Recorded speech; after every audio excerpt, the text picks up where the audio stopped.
Welcome to Kenton's videos. Enjoy the video. You start by preparing without delay. Clear the area and set tools within reach. First, lock the door open with a wedge so you can work safely. Then remove the interior trim screws and take off the lock cylinder faceplate. Once done, inspect the latch and tailpiece for bent metal, missing screws, or heavy corrosion so you know whether to clean, adjust, or replace components. Make sure to keep screws in a small tray and photograph the assembly for reassembly reference. You now disassemble the core components carefully, using your photos to guide you.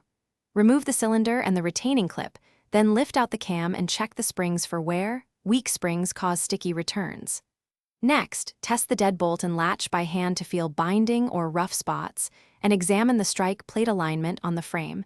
Misalignment often looks like rubbing metal. If parts are pitted or bent, replace them. If they are dirty, scrub and lubricate with graphite or a light silicone spray. You reassemble everything in reverse order, making sure the tailpiece and cam seat precisely. Tighten screws snug but avoid stripping the wood. Once reinstalled, test the door latch and key operation at least 10 times to confirm smooth action and consistent engagement. If the bolt binds, loosen screws, shift the strike plate, or add a thin shim at the hinge and retest. If problems persist, the troubleshooting tip: remove the cylinder and inspect the cam.